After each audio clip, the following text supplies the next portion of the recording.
All right, hello everyone. Welcome back to another Slime Isekai Memories video. So today, Milim just dropped a little bit ago, like 20-ish minutes ago. I was too busy playing Apex, so I wasn't on time. But yeah, she just came out. We're gonna take a look at her kit and see how or whether or not you should summon. I have not looked at her at all, aside from the sneak peek that they put out. Um, we know that she's a general attack buffer, and she also, on that skill, decreases light resistance. So pretty decent. I don't know how useful general attack is. I don't. You just don't see it as often. Um, at least for me, I don't use a general attack buffer, but we also don't have that many. Um, but yeah, let's just get into it real quick. Um, I think her skill looks really good. Even though she's AoE, I think like the dragons just shooting the laser looks really cool. But if you take a look at the front here, you can see that it has up to Light 2.0 on this banner. So you can get Light 2.0 units as well as the new Light 3.0 unit.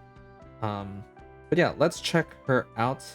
Let's look at how good she is. So her skill, we already knew that she was an AoE attacker for 290% normal damage, and she decreases all targets' pierce resistance by 5% for one turn. Now I'm assuming the pierce resistance is going to go up, or the AoE damage is going to be a little higher once you get it fully maxed out. But it's like a not bad, I guess. Now, obviously, the first one we knew, Dragon Surge. At level max, it requires 55 points, and it increases all allies' attack by 45%, and decreases a single target's light resistance by 30% for one turn. So, like I said earlier, it's a pretty decent skill because attack buffing is always nice, and light resistance. So she's gonna work well on a light team, or if you're mainly using a light DPS, but she'll also help other characters, right? Like you can just bring her on as an attack support.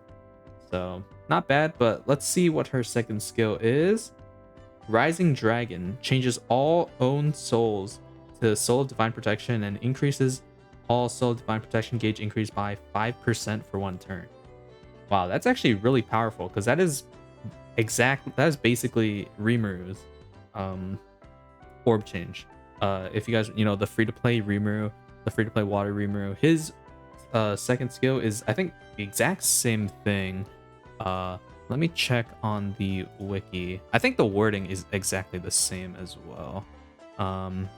Yeah, changes own souls all to Soul Divine Protection, and then it looks, I think if it's the same as Reamer's one, it looks like it'll be, oh wait, her's slightly different because she increases the gauges of all Soul of Divine Protection orbs, but his is only his own orbs.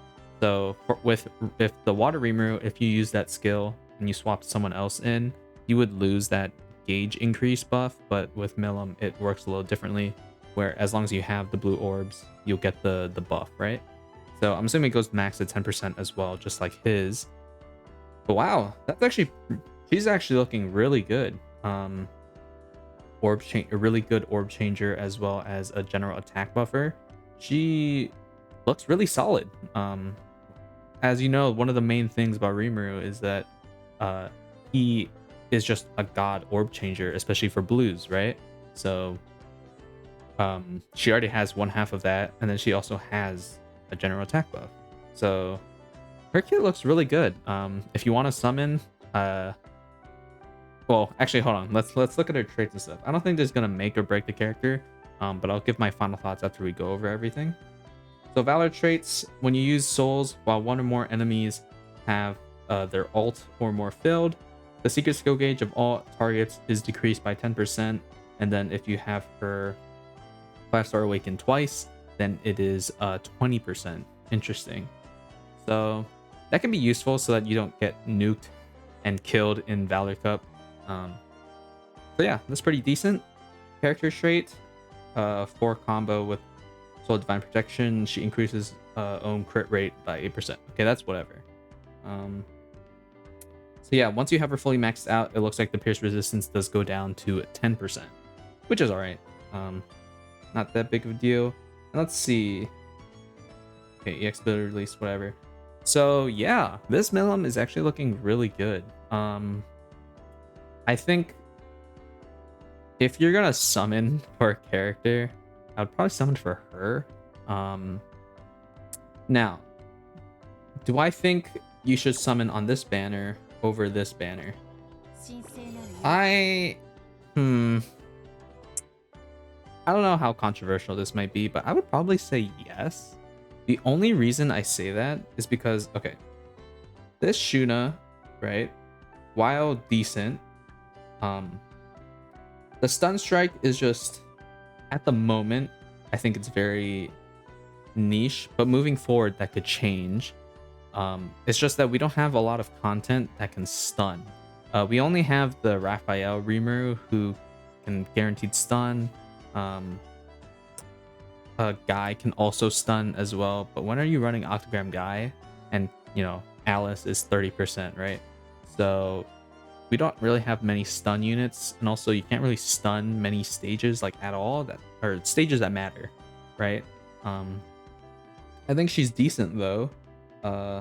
And Rimuru is, I don't actually have him, so I can't really tell you if he's good or not, but he seems decent. He seems okay as a damage dealer, but kind of restricted to this team, I think, or just very kind of restricted, I think. But I mean, you'll get more general use out of this Milim, and the Light 2.0 team is still really good. So IMO, I would maybe prioritize this banner. Let me check the rate. So everyone is 0.24. Obviously Milim is 0.7. Oh, looks like Light 2.0 is 0.5. I'm assuming these characters are also 0.7. 0.70. I don't know. I would probably summon on this banner more, but I mean, use your own judgment, I guess. I don't know. I just think this banner inherently has a little bit more value, and you're gonna get more use out of this Light 2.0 team than the Light 3.0 team. But don't forget, you also have what, like a month? You have like 25 days before this goes away, so you have a lot of time. I think this one is a little earlier. No, the 30th. So they're exactly the same. So yeah, you have like 25 days left to check, or to think about whether you want to summon or not. So yeah, that's pretty much it. I don't know if I'm really gonna throw any crystals at Milim. I think she's really good, but I'm trying not to just spend lavishly. But if you choose to summon, good luck on your summons. And if not, then I guess we'll just wait until who the last character is. I'm not really sure who it could be. It could honestly be anyone. I don't remember Milim showing up in the story, but I kind of skipped through it. So yeah. Anyway, like I said, good luck on your summons. If you're not summoning, then I don't know. Have fun with the game, I guess. Thank you all for watching, and I'll see you all in the next one.